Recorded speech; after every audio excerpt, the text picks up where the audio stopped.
I am a graduate of the University of Dayton, where I met my husband, and 2 of our 3 sons are also UD graduates. So we are definitely a flyer family and a part of the Marianist family. My mom worked at UD for many years, which is what brought me to choose UD.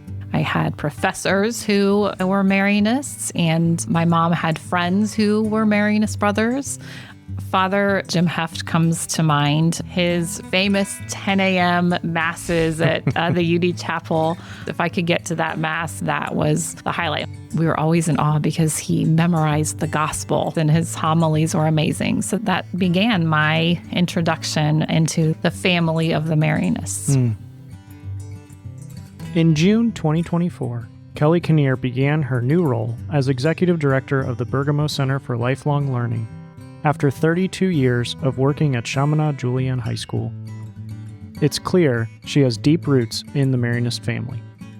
When I began at UD, I knew I wanted to work with youth. And originally I thought maybe that was youth ministry. And of course, there wasn't a major that worked well with that. And I was advised, how about choosing education? And then you have that background. And so I majored in education with religion and English concentrations. And I student taught English at Chaminade Julienne.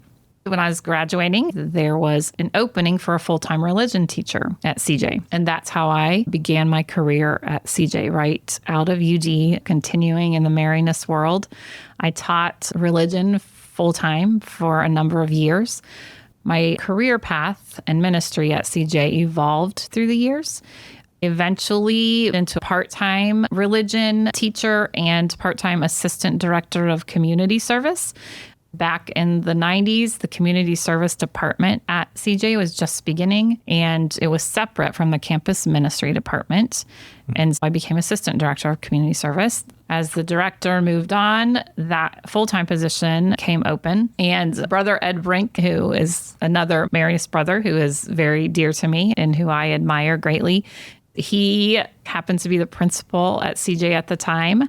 He really pushed me, persuaded me, encouraged me to take on the full-time director role of the community service program. I was fighting against it a little bit because I remember thinking, gosh, if I take this, then I'll probably never go back to the classroom. End of the story, I did end up taking it, and I never really did go back into a traditional classroom role. So my prediction was right, but it's all good because as my career and ministry evolved at CJ, it was all wonderful. I was director of community service for a number of years. And eventually the community service and campus ministry departments at CJ merged, and my role eventually became director of ministry and service. And that is the role I had for the last 16 years at CJ. So I had been at CJ for a total of 32 years.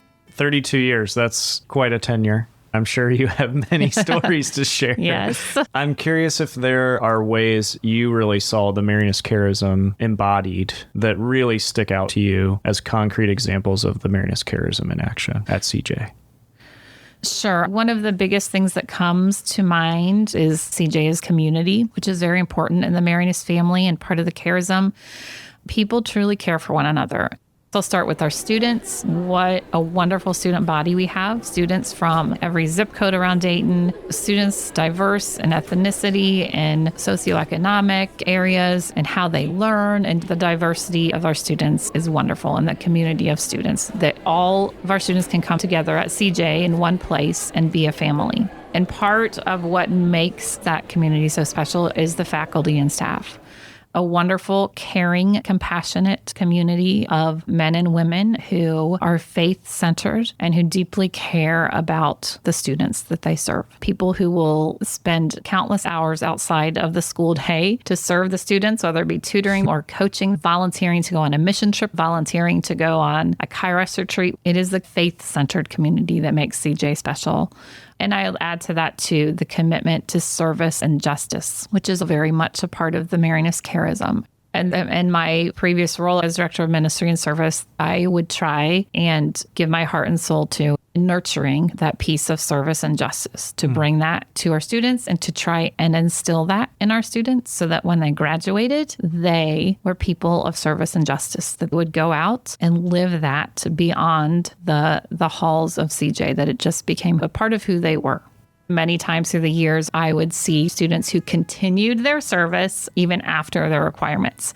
Some of them were so impacted that their career choices were defined by their service experiences at CJ. Those were also amazingly graced moments for me to see that, okay, we're doing something right at CJ. It's not just about students going out and being successful in the world and making lots of money and having amazing careers, which that's a fine thing. And hopefully some of them will, but the number of our students who we see going out and living their faith and working for justice and continuing in their service. In hindsight, I'm able to see how I was touched or formed, but maybe at the moment I wasn't aware. I think of another influential Marianist in my early years at CJ was Father Chris Whitman, who was the director of campus ministry. He had an influence on me as someone I admired and respected, person of deep faith and commitment to justice. It's people, as I look back in hindsight, who touched me, experiences that touched me. One of my proudest things that I left at CJ was creating the Urban Plunge Retreat and mission trips. And looking back, our first Urban Plunge retreats were at a Marianist community in Cincinnati and over the Rhine. And those brothers, those experiences had a great influence in me that at the time I didn't realize.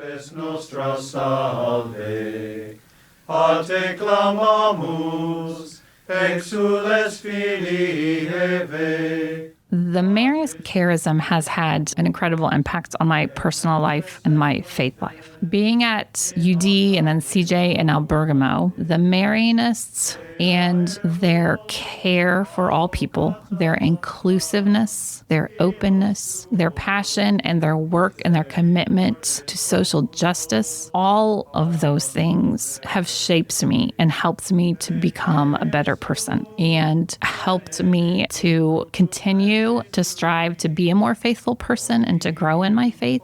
To be reminded at the place where I am working, where I'm doing ministry, that what Jesus came here and was truly about, to love others, to teach us to love, and through the witness of Mary, all of those things have nurtured my faith and helped me to become the person that I am and to strive to live that out in how I treat others and how I do my ministry and how I welcome others and how I am inclusive towards others.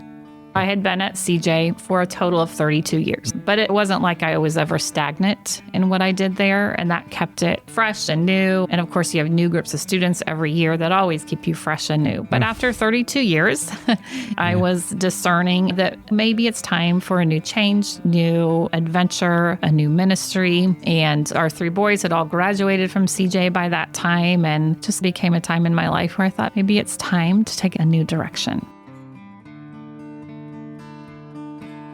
That new adventure included a call to bring her ministerial and educational experience, as well as her commitment to the Marianist Charism, to her new role as director of Bergamo.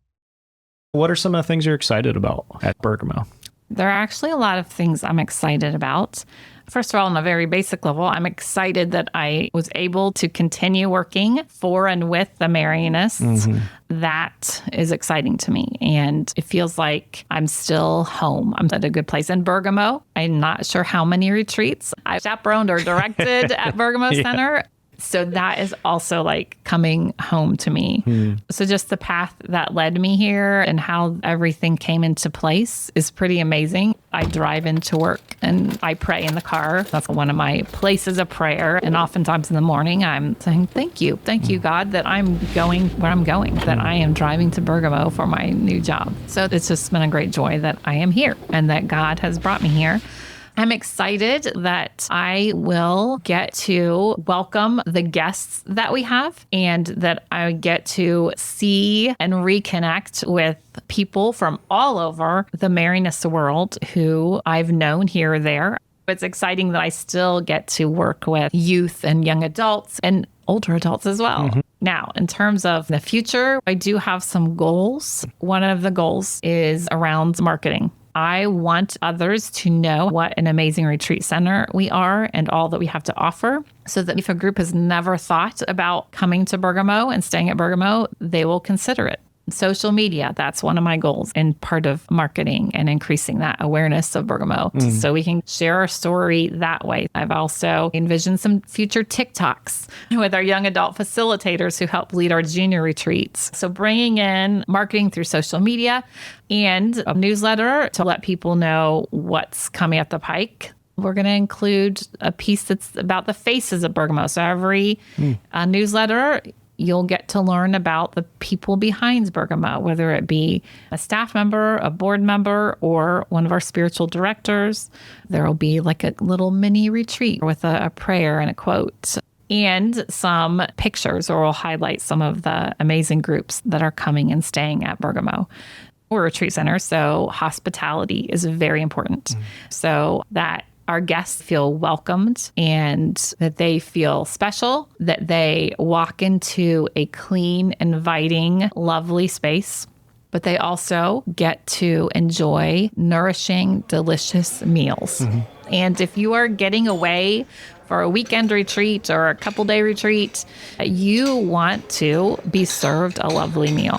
We have been working closely with our food service provider in enhancing our meal selections and options and providing delicious food for our guests, specifically just for Bergamo. Some of the food will be locally sourced. So that's another area we're working to improve on. Another excitement that I have is development. I would like to invite others to join in our mission to provide a spiritual place of rest, rejuvenation, peace, a place that is faith-centered through our Catholic Marianist faith. And I want to invite others to join in our mission by considering a gift to Bergamo. So that we can continue programming, but be able to expand on it and enhance what we already do well, to do more creative, amazing things with the gifts of our friends and future donors. I invite all of the listeners to spread the word about Bergamo, to like us on Facebook and follow us on Instagram, to get word out about us so that others who might not have considered us would maybe consider coming to stay with us and enjoy the wonderful things that we offer.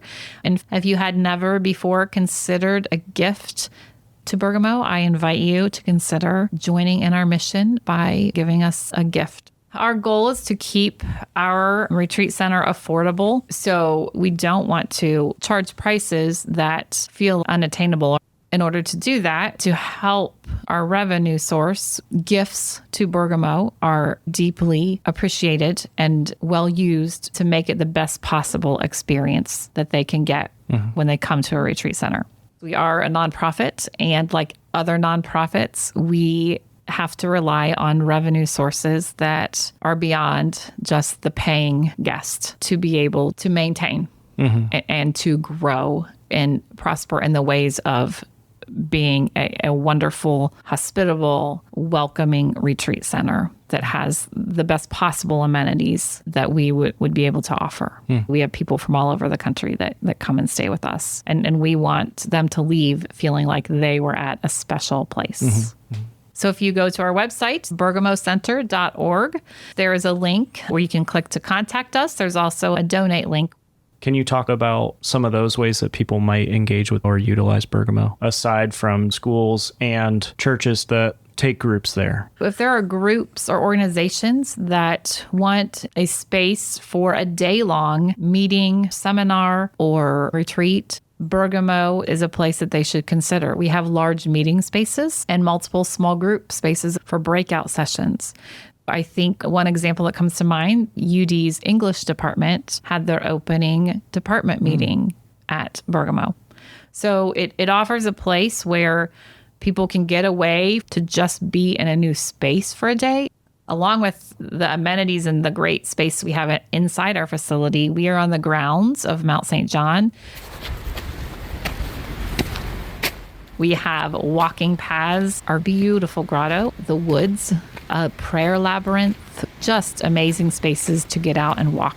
So where we are located is also an incredible plus for groups that want to come and stay, whether they're here for a retreat or a one-day meeting or conference. We offer a lot.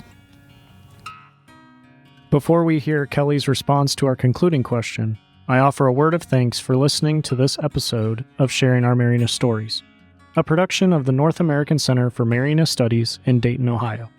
I'm Mike Bennett, Media Administrator for NACMS. Make sure to subscribe wherever you listen to podcasts, follow us on social media at This Is NACMS, and utilize the resources on our website at www.nacms.org. And now, let's hear Kelli's response to our concluding question.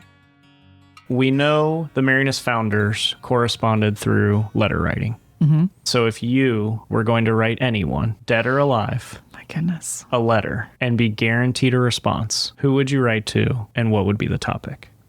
Oh, wow. If I'm guaranteed a response, I would write to Pope Francis. First of all, I would invite him to come to Bergamo to lead a retreat.